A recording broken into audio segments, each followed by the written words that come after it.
in San Mateo, where I grew up, you know, I saw the city being built out where we didn't have a downtown at first. And now the downtown is super bustling, really great restaurants. And I believe Sacramento is in that same phase right now. All right, what's up, guys? Today we're talking with Seibo. He made the move from the Bay Area to Elk Grove 3 years ago. Today we're going to talk a little bit about how it's been for him, why he moved from the Bay Area and everything. Seibo, how's it going? I'm doing great. Happy to be here. 2.5 years in Elk Grove now. I can't believe it. Stress level? How's the stress level? Stress level's always low, always low. I'm enjoying this place. When I drive back to the Bay, stress levels go up a little, but when I'm chilling in Elk Grove, even keel, everything is perfect out here. Okay, so as far as like the Sacramento area, why Sacramento? Why Sacramento? Yeah. Well, the short version of the story is I visited a friend up in Fairfax. As I drove up to Fairfax, Yen and I, we just kind of drove through, I think it was the 50, and then we were just like, this place seems like a good place. Then that night, we went to YouTube. We just searched out Sacramento real estate. You popped up, and then the rest is history. I love it. I love it. I know. Okay, so your journey, I mean, okay, so you were like a kind of a person who comes in from the Bay.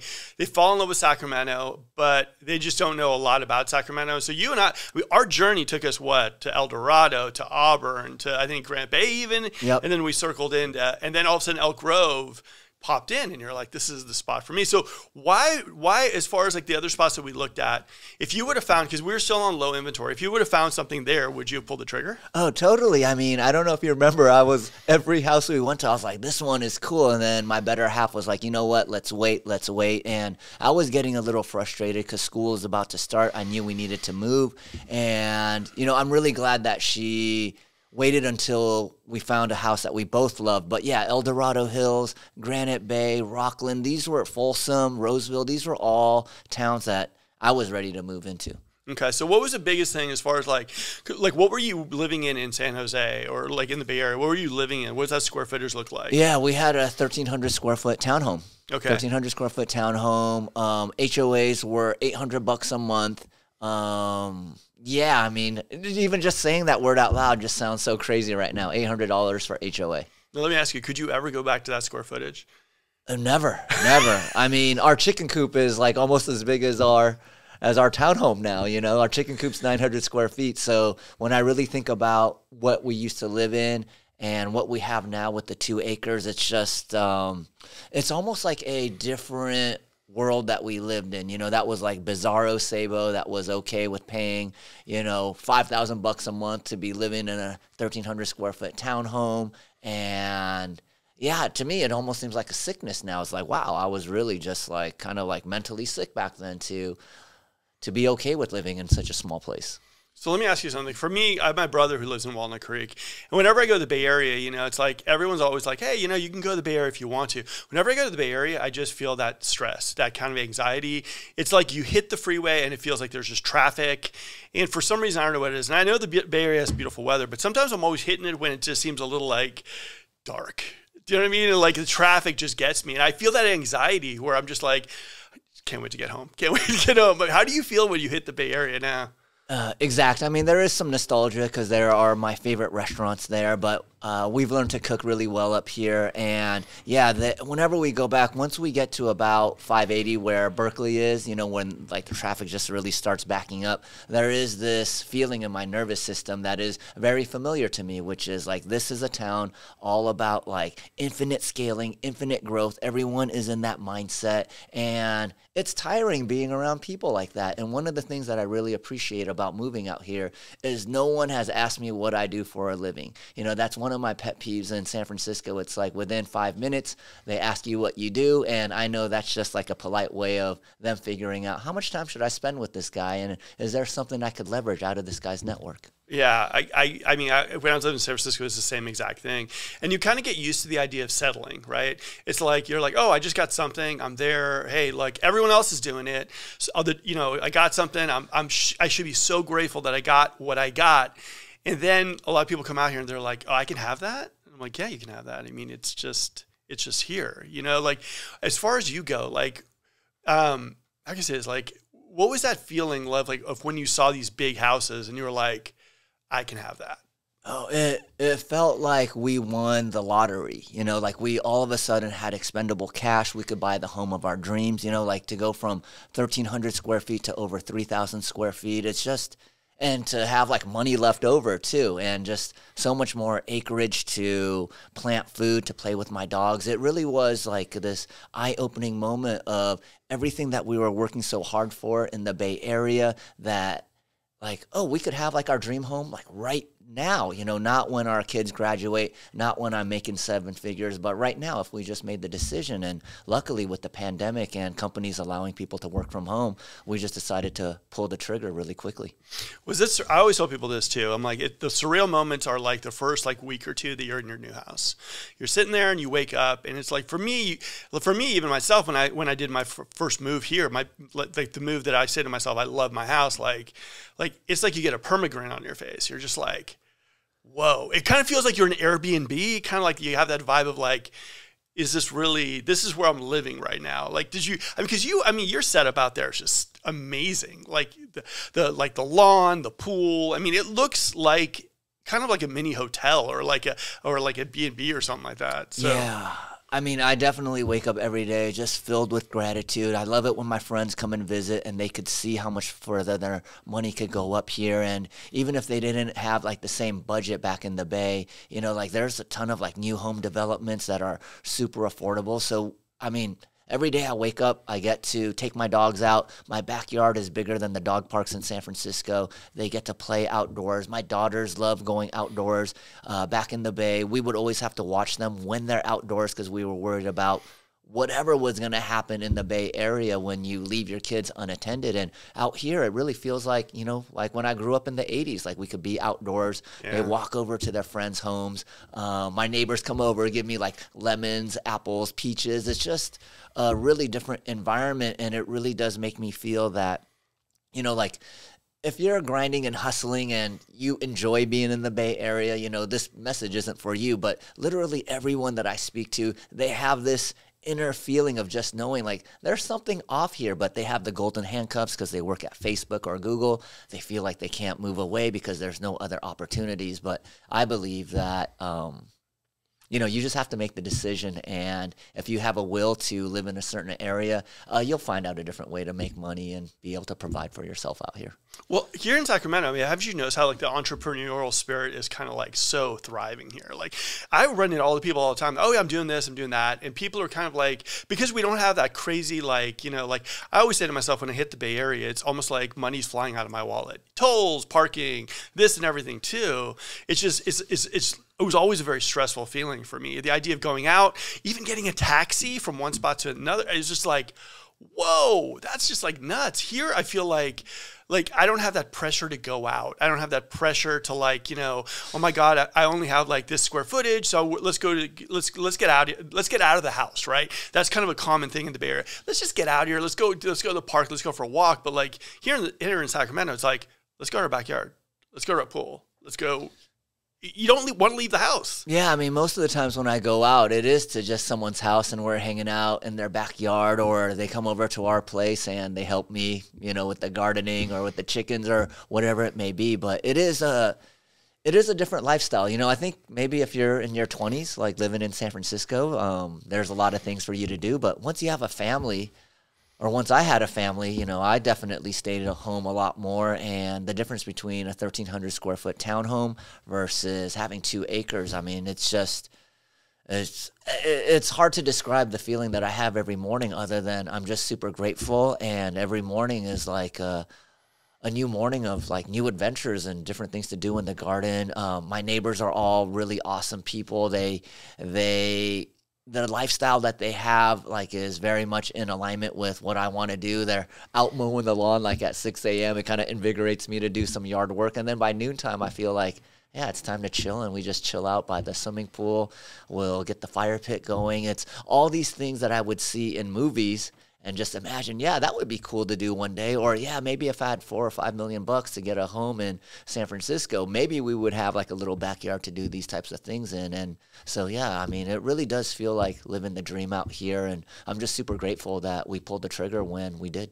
Yeah, I mean, seriously, an appreciation for your house. I'm sure you're like, not only like in your heart, but in like also the wallet. I mean, your house has probably gone up in value like crazy here too, so, like I know that stuff doesn't really affect you too much because this is where you're going to be for a long, long time. But like I've seen it. I'm like, man, you've already made money on your house. I mean, yeah. And I could see it in like the faces of all my friends that come and visit. They're kind of shocked at how far your money could go out here. And they're always asking me about like the downsides and, what I don't like about this area. But the truth is there's not too much for me to share with them on the downsides other than, interpersonal stuff that I'm going through. But that would happen no matter where I'm living. Yeah. Well, here's the thing too. For me, it's like I always talk about on the podcast. I'm always like, people from the Bay Area come out here, and it was myself too. I walked in with a huge chip because I didn't know what Sacramento was about. Right? I was like, Sacramento. Hey, I'm from the Bay Warriors and everything too. Come out, and I'm like, whoa, this is not the Sacramento that people have been talking about. This isn't like hot, flat, nothing to do. I mean, there's things to eat. There's great places to eat, tons of stuff to do.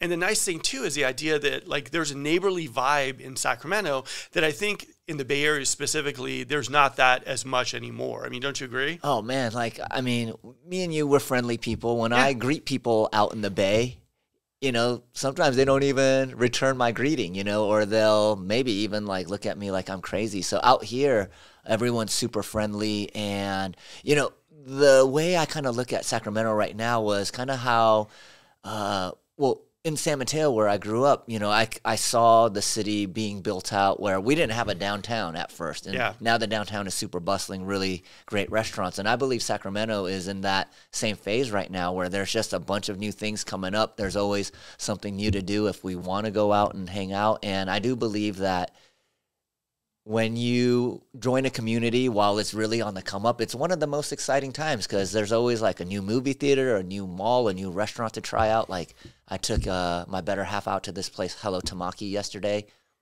or 2 nights ago, and it's just like a hand roll sushi bar, and you just order by the hand rolls, and it was like a really cool, fun experience. That's something that I've never seen in the Bay Area. Yeah, it's interesting too, huh? Like, I mean, a lot of people are always like, the food scene in the Bay Area is so great. It is, without a doubt. But like, I have all the options I kind of need here. I mean, everything that I need or everything that's been like, so like I've wanted, I found here, and it seems relatively less expensive than it would be in the Bay Area. I don't know. I mean, for me, like the food options here are just great, and I don't really need those like, frou-frou restaurants that you got to book out like 2 years in advance for Valentine's Day. Like here, you got some pretty good stuff. You can go anywhere you want to go. You can go downtown and have that like 5-star restaurant. You can go get a nice, you get food truck, get tacos if you feel like. I mean, there's just so much food stuff happening in here that I don't know. I don't have that moment where I'm like, I'm dying for like, North Beach pizza. I don't have that. I think we have great stuff here. And the barbecues and like backyard, like for you got like your own farmer's market in your backyard right now too. I mean, like what's the stuff you're growing right now? Yeah, I always have to do my best to remember what my wife told me that we were growing, but we're growing tomatoes, peppers, watermelons, cantaloupes, all sorts of different soft fruits. We have like peach trees, nectarine trees. So we're actually trying to grow like the vast majority of like the fruits and vegetables that we eat. And it was unbeknownst to me, but Sacramento is the farm to table capital of the world. And I would say that if I had to if Bay Area food is a 10, I'd say this is a 9. It's not like far off. Yeah, there are some restaurants that I feel like the Bay has that's better. But when it comes to vegan restaurants, I would say Sacramento has better vegan restaurants than the Bay. The 3 vegan restaurants that I've been to out here, the food was so good that I wouldn't mind actually being vegan if I had access to food like this all the time. Yeah, and also now that we're like on a growth spur, so it's one of those things where like new places are popping up, new communities, new areas and everything too. So I think you're right. I mean, I always tell people like in 2030, the landscape of Sacramento is going to be changing. I mean, we're already in a good spot, I think, like location-wise, close to Tahoe, close to Bay if we want to go, close to Napa. But I do think that eventually Sacramento is going to be one of those spots that it's like a destination spot. We're going to go, let's go to Sacramento, just that's going to be it. We're state capital, so I could see that in our future, especially with all the growth and development we're going through, you know? Yeah. Now let's flip it to Elk Grove. So you looked at Auburn, you looked at Rockland, you looked at all those places, and you were kind of ready to pull the trigger, but you didn't like have that like, this is it. So then we saw Elk Grove, and Elk Grove was like one of those like it wasn't even on the map. It was like you're looking at El Dorado, Granite Bay, Rockland, and then all of a sudden it was like I think you just saw something. You're like, what about Elk Grove? Let's go take a look at Elk Grove. And it seemed like the Elk Grove area you just fell in love with, you know, like that you just like you're like connected with that area. What was that like? Yeah, you know, I think that the main thing was Yen wanted more acreage or more like a bigger lot to grow stuff. I was just happy. I mean, we didn't have a backyard before, so anything that had a backyard seemed reasonable to me, and I was really into any of these big houses that we went to. And then so when we got to Elk Grove and we saw that there was like a rural area of Elk Grove that was right next to Wilton where the lot sizes, I think, were a minimum of 2 acres. And the pricing of the homes was about the same. And the only kind of resistance I had was that it was a little bit further out from the freeway. But now that we've been living there for a couple of years, I love that we're further out because there's very little traffic. It's super quiet, but then it's just a 15-minute drive before we get to a Ranch 99 where I could get all the food that I want. Well, that's kind of what I mean. It is further out, but it's not really. Do you know what I mean? Like it gives you that idea that you're like in a Hallmark movie, that you're out there somewhere, but like you're really close. I mean, you're close to downtown, what, maybe 25 minutes away from downtown. It's like, and you're in an area right now that's kind of like developing and growing, the 624. You're in that area that I think a lot of people don't know about in Elk Grove. People are thinking like 757, tract homes, Taylor Morrison, yada, yada. But like the area you live are more like just, it's a different part of Elk Grove. You know what I mean? Yeah, I mean, I really feel like we lucked out. You know, I mean, we even had I guess the longer version of the story is we found another home there, and it was so rural that Comcast wasn't there. But luckily, you know, that was the only thing that was missing was high-speed internet. And then that last home that we actually saw, our neighbors were the ones that were putting in the high-speed internet line. So we feel super lucky that you know, that part of Elk Grove even existed. And you know, I mean, when I think of like rural areas, I just think like they're really far away from anything convenient. So the fact that we have, you know, convenience as well as a lot of land, you know, to me that's I couldn't think of a better environment than that for what I want at this phase of my life. I mean, do you have any plans on leaving Elk Grove or the house anytime soon? No, I mean, we hope that it's our forever home. We hope to be building like an ADU on there so it could be a multi-generational home. Like our neighbors live with their in-laws right now in some super big new home that they built, and it's kind of like a beautiful way to see more than one generation living at a specific home. So we hope that this is our forever home that our kids will want to, you know, come back to. But you know, who knows, maybe they'll go out on their own. But that's they'll always come back, man. They'll always come back for those gatherings. Okay, so let me ask you something. As far as like everyone, people are watching this video and they're thinking, I like Sacramento, I like these various areas. What would you say as far as like your elevator pitch for Elk Grove? That thing that you're going to tell people that like, I didn't even factor Elk Grove in, but this is what Elk Grove means to me. Like, what is this? Like, what is a lifestyle? What is like, what are the, like, what is it like in Elk Grove for someone who might be looking at Elk Grove and going like, I heard of it, I don't know too much about it. Yeah, I think for me, the thing that really stands out other than our location, because our location is more specific to us, is just the community. The people there are super nice, super welcoming, super friendly. The teachers and the staff at the school are, as far as I could tell, they love their jobs. They love the kids. When I compare that to the Bay Area, there's very little community. The teachers all look like super burnt out. They're just kind of trying to get through the day. So when I really think about like the elevator pitch or the sales pitch, it's about like, you know, who do you want to be around? Who do you want your kids growing up around? And do you want to be more of a human doer or a human being? You know, in the Bay Area, I just felt like I never got like my list of things done. There was always just more and more stacking up. And, you know, it just felt like if I wasn't on top of everything and running at 100 miles per hour, I was going to fall behind everyone.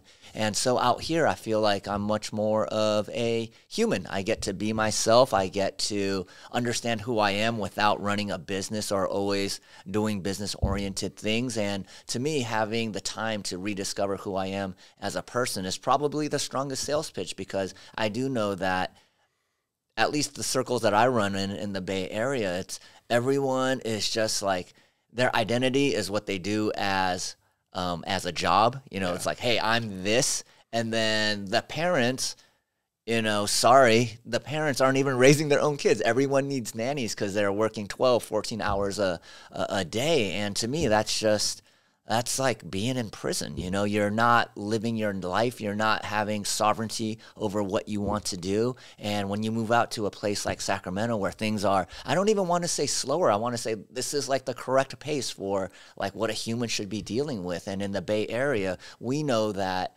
you know, like the dopamine hits that we get from scrolling social media, like we just know like our bodies weren't designed to like keep firing off dopamine hit. And I believe that is, we're going to look back at kind of like how the Bay Area grew and just see like this was like a mental disease that we all agreed to have. And I think it takes getting out of the Bay Area to start realizing how sick in the mind many of the people there are. All right, man. Well, I mean, this has been fantastic, and it's been a good time catching up with you as well, too. Seibo is not only a client but a friend. We love talking camera, social media, and everything, too. And, like, for all you people out there who are thinking about maybe moving to the Sacramento area, I really wanted you to have a first count of someone who's actually made the move from the Bay Area, decided on Elk Grove, and what it's actually meant to him, how it's impacted his life. And Seibo, thank you very much for taking the time. I'm sure there's people out there right now that are thinking about making the jump or thinking about making the move to the area, but they're just not sure what that really means or what their life could be like if they made the move out here. So I appreciate your time, my friend. Yeah, and I appreciate you. I mean, you were super patient taking us to, I don't know how many homes that we looked at. So we're always happy to refer people to you. And, you know, Mark didn't tell me to say this, but I'm always super grateful because you are a super good real estate agent. Like a lot of the stuff that you did for me, I just kind of took for granted. Then my other friend who I recommended to you went with their own real estate agent and they had like so many different problems. They had to pay out of pocket for like so many different things. I was like, oh, wow. Okay. Now I know why Mark is, you know, one of the top realtors in the country. And that's why, you know, I came. Anytime you ask me to come, I'm more than happy to come to help out because you've really changed our lives. Thank you. I appreciate it, guys. If you enjoyed this video, like, subscribe, comment. And again, thanks, Seibo. I appreciate it. And until next interview, man. All right. All right. Awkward handshake. Let's do a better handshake. All okay. right. Until next video. Gen X handshake. There we go.